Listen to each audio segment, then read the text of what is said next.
Brigadier general की मौत, Iran का बारूदी बदला। ईरान के राष्ट्रपति इब्राहिम रईसी ने साफ कहा कि सीरिया में हवाई हमले में ब्रिगेडियर जनरल रजी मोसावी को मारने के लिए इजराइल को भारी कीमत चुकानी पड़ेगी। ईरानी राष्ट्रपति ने साफ कहा, बिना कोई शक के ये कार्रवाई क्षेत्र में कब्जा करने वाले ज़ायोनी शासन यानी इजराइल की हताशा, असहायता और अक्षमता का एक और संकेत है। ईरानी कमांडर सैयद रजी मोसावा की सीरिया में हत्या के बाद पूरे ईरान में जबरदस्त आक्रोश है। ईरान के विदेश मंत्री ने इजराइल को तबाह करने तक की धमकी दे दी है।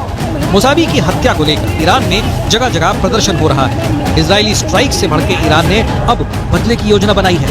उधर इजरायली रक्षा मंत्री गैलेंट ने भी इस बात को स्वीकार किया है कि गाजा में चल रहे युद्ध के बीच इजराइल पर 7 अलग-अलग थिएटरों में हमले जारी हैं। हालांकि उन्होंने 6 फ्रंट पर जोरदार पलटवार का दावा भी किया है।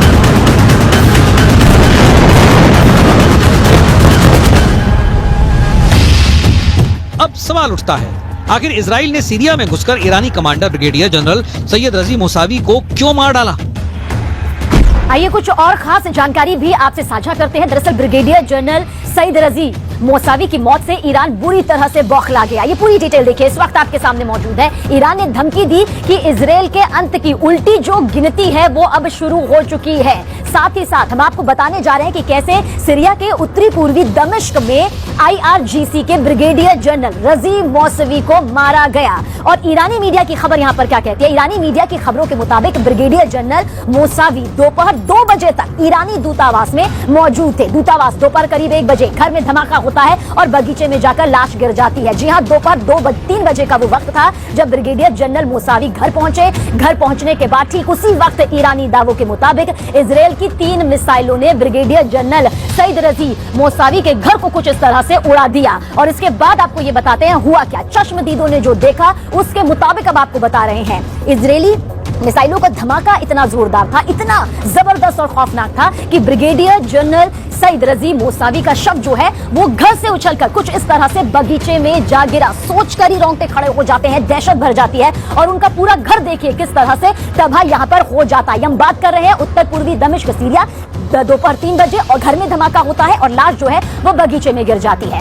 बताया यह भी जा रहा है कि मोसावी ईरानी सेना के कमांडर कासिम सुलेमानी के सहयोगी थे, यानी कि सहयोगी यहाँ पर बताए गए जिन्हें अमेरिका ने साल 2020 में मार गिराया था। ये वो साल था, साल 2020। लेकिन जबकि इजराइल का जो दावा है वो है इस्लामिक रिवॉल्यूशनरी गार्ड कॉर्प्स के ब्रिगेडियर जनरल सईद रजी मोसावी सीरिया में ईरान के सैन्य अभियानों को कोऑर्डिनेट कर रहे थे, यानी जिनका जिक्र इस वक्त हम यहाँ पर कर रहे हैं। हिजबुल्लाह को हथियार सप्लाई कर रहे थे और हमास की भी पूरी मदद कर रहे थे। इजराइल का भी ये दावा है कि मोसावी लगातार इजराइल पर हिजबुल्लाह से हमले यहाँ पर करवा रहे थे।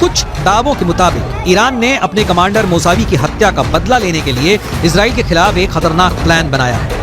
ईरान ने फिदायीन हमलों से इजराइल को दहलाने की योजना बनाई है। इसके लिए अफगान लड़ाकों की भर्ती कर रहा है। सूत्रों के मुताबिक अफगान लड़ाके इजराइल पर आत्मघाती हमले करेंगे। गाजा जंग और सीरिया में इजरायली स्ट्राइक से भड़के ईरान का प्लान दुनिया भर में इजरायली ठिकानों को निशाना बनाने का है। ईरान इजराइल में आत्मघाती हमले कर सकता है, इसके लिए उसने खतरनाक प्लानिंग की है। सूत्रों के मुताबिक जनरल हामिद अब्दुल्लाही के नेतृत्व में ईरान के इस्लामिक रिवॉल्यूशनरी गार्ड कॉर्प्स आर-पार की जंग की तैयारी कर रहे हैं। सूत्रों के दावों के मुताबिक IRGS के कुछ फोर्स की यूनिट 400 इजरायली ठिकानों को चिन्हित कर चुकी है जहां पर आत्मघाती हमले की योजना है। इसके लिए अफगान लड़ाकों की बाकायदा भर्ती भी जारी है। अपने समर्थक समूहों के खिलाफ इजराइल और अमेरिकी स्ट्राइक से बौखलाए ईरान ने आक्रामक रुख अख्तियार कर लिया है। साल 2020 में ईरान के टॉप कमांडर कासिम सुलेमानी को अमेरिका ने इसी तरह से हवाई हमले में मार डाला था। ठीक उसी तरह से इजराइल ने ब्रिगेडियर जनरल मोसावी को मार डाला है। ईरान के विदेश मंत्री ने इजराइल की उल्टी गिनती का दावा करना शुरू कर दिया है। ब्रिगेडियर जनरल सैयद रजी मोसावी की शहादत पर मैं ईरान और सीरिया दोनों देशों के प्रति अपनी हार्दिक संवेदना व्यक्त करता हूँ। इस सम्माननीय शहीद ने आतंकवादियों के खिलाफ ईरान और क्षेत्र की सुरक्षा सुनिश्चित करने के लिए शहीद हज कासिम सुलेमानी के साथ कई वर्षों तक बहादुरी से लड़ाई लड़ी। अब तेल अवीव की एक कठिन उल्टी गिनती शुरू हो चुकी है। गाजा में भले ही इजरायली सेना ने बढ़त बना रखी हो, लेकिन इजराइल के पीएम नेतन्याहू को भी मानना पड़ा कि गाजा युद्ध में इजरायली सैनिक काफी संख्या में मारे गए हैं, जो हालात को और बदतर बना रहे हैं। ये हालात अब मिडिल ईस्ट से लेकर पश्चिमी एशिया तक खराब हो चुके हैं, क्योंकि हूथी और ईरान समर्थित कताइब हिजबुल्लाह लड़ाकों ने इजराइल और अमेरिकी सैन्य अड्डों पर एक साथ हमले शुरू कर दिए हैं। पहले आप ये जान लीजिए कि हूथी और ईरान समर्थित लड़ाकों ने अमेरिका पर कहां-कहां हमला किया है।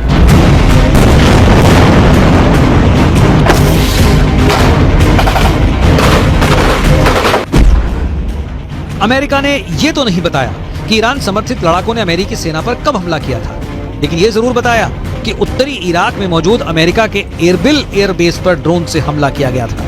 अमेरिकी रक्षा सचिव लॉयड ऑस्टिन के मुताबिक इराक में अमेरिका सैनिकों पर यह हमला ईरान समर्थित कताइब हिजबुल्लाह के लड़ाकों ने किया था। इराक में ईरान समर्थित कताइब हिजबुल्लाह के लड़ाकों के इस हमले में वैसे तो कई अमेरिकी सैनिक घायल हुए, लेकिन 3 सैनिक बेहद गंभीर रूप से घायल हैं। कताइब हिजबुल्लाह ने अमेरिकी सैनिकों पर ड्रोन से हमले कैसे किए, इसकी जानकारी नहीं दी गई और न ही घायल अमेरिकी सैनिकों के नाम बताए गए। इराक में कताइब हिजबुल्लाह के हमलों से अमेरिका बौखला गया है।